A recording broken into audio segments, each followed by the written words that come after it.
Well, hello there. Hope this has been a great session for everybody. My name is Chris Jones. I'm the Chief Revenue Officer for Appian, and I want to thank you all again for attending this event with us and taking time out of your day. You might be wondering, why is this guy kicking off the Appian Women's Forum? I will tell you a little story here. I was asked by Monika, who leads our Appian Women's Forum, a few weeks ago. She called me up and she said, Chris, we need an executive sponsor for the Appian Women's Forum, and we would like you to be the sponsor. And I was very touched and humbled by that. And why? You know, you think, okay, well, he's an executive of the company. He needs to say yes and take interest in other things within the company. But for me, the story is a little bit more personal. I'm the father of 3 daughters. And when I'm usually asked, what's the most proud thing that you've done in your career? My answer is I've had an opportunity to raise 3 very strong, independent women in my life. And I think back to years ago when my oldest daughter was young, and she was at a point where she actually took a little bit of interest in what I was doing. You know, I was traveling a lot. She's like, where does Dad go? And so I actually brought up the website of the company that I was with at the time, and we were going through the website, and you reach the executive page, and we pulled up the executive page, and on there, and I've been in technology, I think as you guys have heard, all of my career, over 30 years. And you pull up the executive page, and it was all men on the executive page, and she said, Dad, how come there's no girls in your company? And that hit me, and I just didn't have a good answer. And so the opportunity to, as I've reached, you know, I always said to myself, if I ever get to a point where I have an executive position where I can make some substantial changes in a company, this is one of the things that I wanted to take on. And always felt that if I could do something that could make an impactful difference and have an impact in some other way other than what my actual job was, that would be pretty cool and hopefully leave a good legacy for my girls. So Monika had called me up, asked me to be the executive sponsor. I was like, of course, I would love to do this. I went home that night. I was feeling good about myself. I was thinking, well, I'm going to tell my girls about, hey, guess what Dad just got asked to do? I told them I was asked to be the executive sponsor of the Appian Women's Forum. My oldest daughter says, well, why'd they do that? I'm like, okay, thanks. My youngest daughter, who's 17 now, she says, and she's a complete wise ass, she says to me, she goes, oh, I'm sure they're thrilled with having some old white guy telling them what to do. I'm like, all right, now we've crossed the line, all right? I can take the white guy thing, but the old thing, way over the line here. So any of you interested in a very cute 17-year-old girl, she's up for adoption now. So absolutely thrilled to be here. Thank you very much again. It is with my great pleasure to introduce Monika Andonova, who's going to introduce our panel today, where we're going to have a very, very lively discussion about something that's very important, not only to us in the world, but to us at Appian, because it really, I think, embodies what we do and what our DNA is, which is sustainability and technology. So enough of me. Love to turn it over to you, Monika. Thank you. Ladies, will you join me?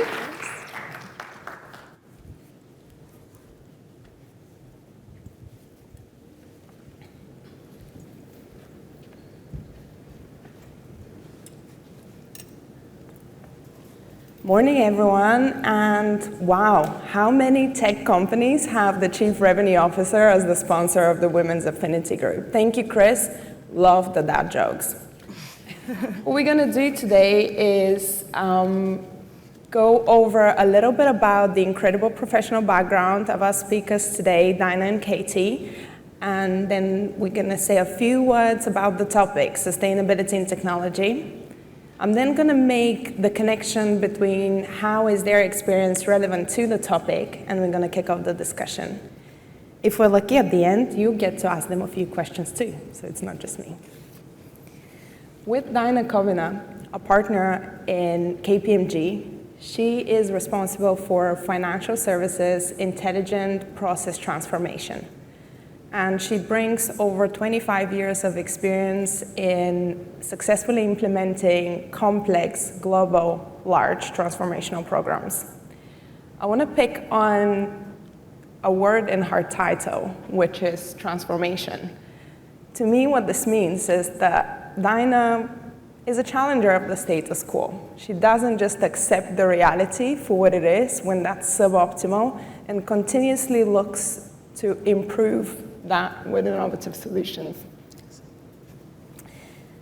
With Katee, she is the CEO of Inveztor. And a fun fact about Katee is that she worked at an ecotourism startup and then spent a few years in deal desk at PwC. She then had the idea of her own business and successfully launched the Inveztor fintech startup that's in our ecosystem and got oversubscribed on the pre-seed round. So thank you both for joining us today. And in terms of what we're going to cover, the sustainability and technology topic is something that has exploded in the last few years. When we look at ESG, environmental social governance report, it's an industry that's now a $1 trillion industry. And actually, some reports say that it's on track to become a $50 trillion industry by 2025. So what does it actually mean? For Katee and her business as a CEO, it means that she has the freedom to set and build that business from the ground up with sustainable planning in mind. And for Dinah at KPMG, I mean, she's actively shifting the image of what it means to be a partner for future generations of females and folks from Black heritage, but also leading people through her transformational programs. She has that ability to set up sustainable planning in place. So Dinah, what does ESG mean for you? So one of the things for me is that finally people are paying attention and actually starting to get behind the key issues that we need to address in order to have a sustainable future in terms of what we do, but also the planet that we actually live on. Finally, we have governments and organisations actually having benchmarks to work through, data points to report, so that actually means that things will start to change, but certainly it's not easy, and it's now an opportunity to come together, work together, to drive lasting and impactful change. What a time to be alive, no? Katee, for you in Inveztor, what does it mean for your role as a CEO and for your business? Well, I mean, first of all, I think you're absolutely right, Monika, that this is an enormous market and an enormous opportunity for us. And sustainability has been something particularly that I've been passionate about. As you mentioned, I started my career working in an ecotourism company where we're very focused on the E and the environmental aspect of that. But latterly, and now more with the financial side, being able to focus holistically on the ESG component. And for our business, it's really exciting. You know, there's so much change, there's so much that's happening in this space. And Dinah, as you've said, there's so much focus on this at the moment. So we see that there's a real opportunity to be able to start to make some meaningful change, both, you know, within our organization and you know, within the wider sphere. Thank you. Dinah, can you speak of any solutions that you've implemented within KPMG? Whether to influence policies, culture, or other? So at KPMG, we actually have, well, we've gone public with lots of targets, and we have a strategy called Our Impact. So that focuses on the firm, it focuses on the people, it focuses on communities at large, and also the planet as well. So within that, we have and are starting to implement change so that by 2030 we will have 40% of our workforce being female, so that's great for me and others that are coming up through the ranks.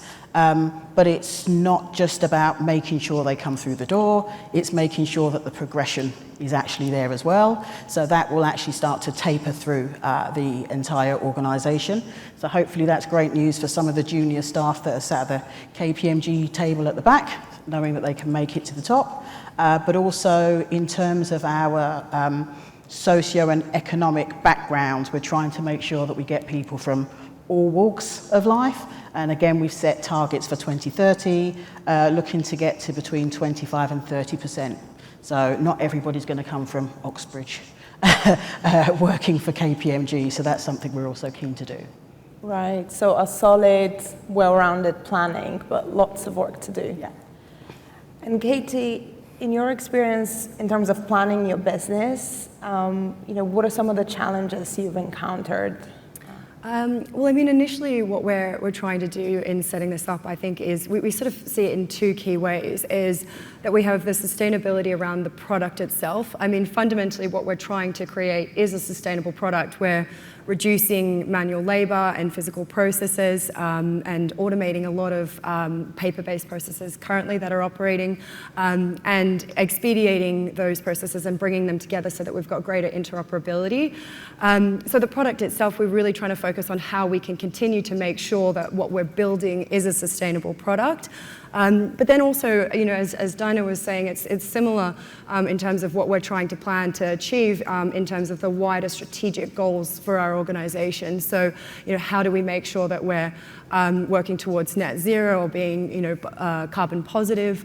What are the kind of activities that we can be doing within our organization, whether it's charitable activities, but also, the S component, which is something that I'm particularly passionate about. How do we make sure that we're building out the right balance within our team? And to answer your question specifically about the challenges, that's really hard.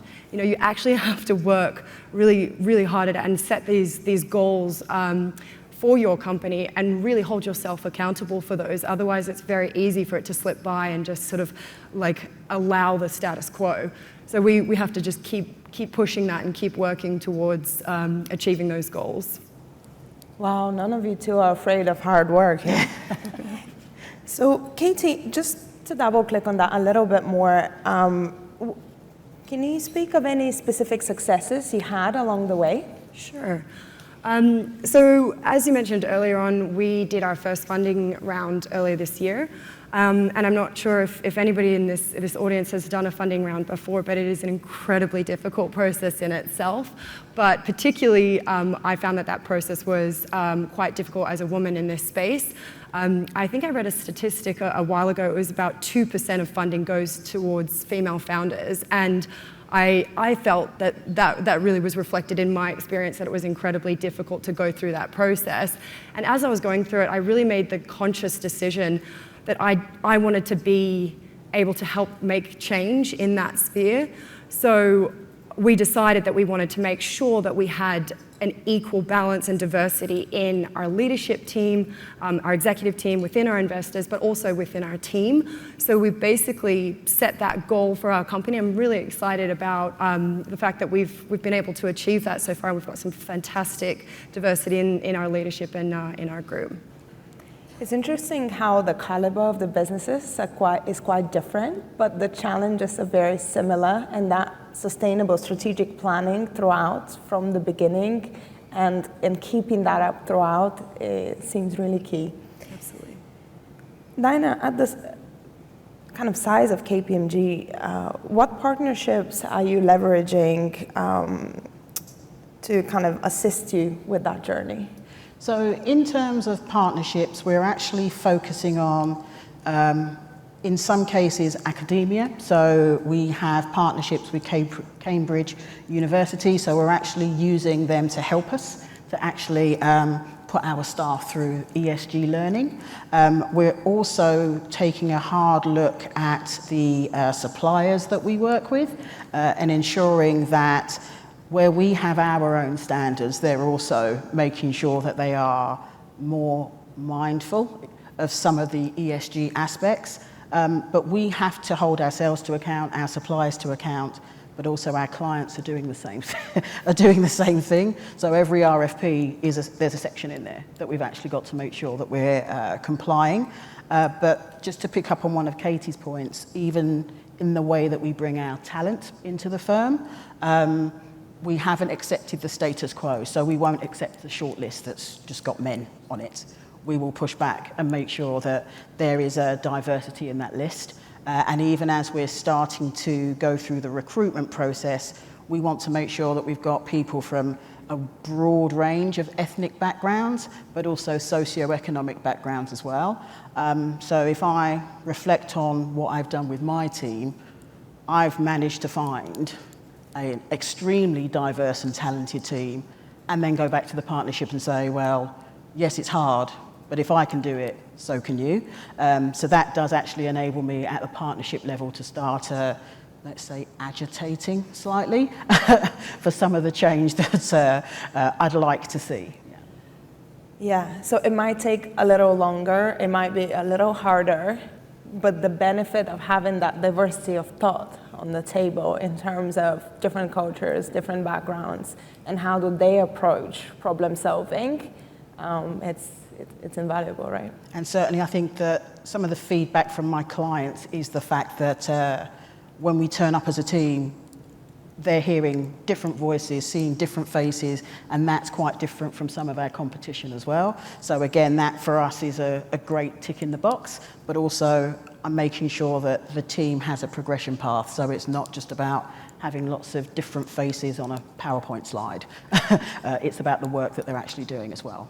I actually completely agree with that. I think that's such a fantastic point. And I remember when I started my career at PwC and walking into the room and having very similar thought processes where you walk into a room that's full of men, and if you see women in leadership positions that are doing really well, I don't think you can underestimate how much that actually impacts people, and they can see that path forward. And that goes for, as you're saying, all of the different forms of diversity, and making sure that we're being very visible about those changes that are happening.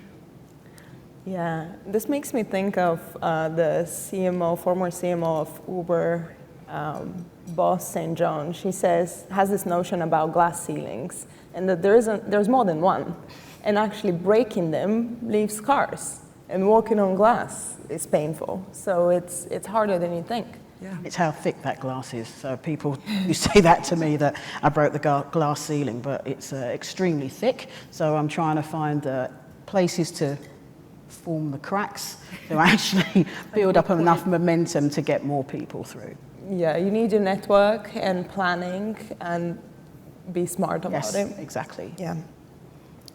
So Dinah, what resources have been helpful on that topic? So I don't think that anyone is going to disagree that there is a wealth of information out there. If you just Google ESG, you'll be online for about 4 weeks trying to disseminate all of the information that's out there. Of course, there are government policies, of course, there are think tanks, but there are also key individuals and activists that really have a strong point of view. So we actually take soundings from all of those, but we empower our teams to do some of their own research as well. But one of the things that I find really quite inspiring is where we've got our younger team members actually coming to us and saying, have you seen this? Have you heard about this? Because I'm too old. I'm not on TikTok or anything like that. So someone needs to actually come and tell me, where we should be looking. But I think that it's great that everybody feels invested in that, because that's the only way that we're going to make the changes, is if we have enough information to therefore determine what does that mean for our organisation. Yeah, I totally agree. I mean, I think that there's such a wealth of information out there. As you say, you could just jump online and spend hours and weeks and months reading through all the information that's there. But what we found is particularly useful resources. There's so many great podcasts and audiobooks that are out there. The reports that the likes of KPMG and the Big Four put out, and some of the other accounting consulting practices are really excellent. But one of the other resources I think that we found particularly useful to keep on referring to is in fact around the regulation and looking at what some of these regulatory bodies are doing to encourage sustainability. What policies and guidelines and procedures are they putting in place so that we can make sure that we're not just keeping up with that, but we're ahead of it and really sort of knitting it into the fabric of our organization. Amazing. So leverage that, and also leverage that to learn, but leverage that to share back to the community as well. Absolutely. Yeah. Amazing. Any final thoughts, ladies? Dinah?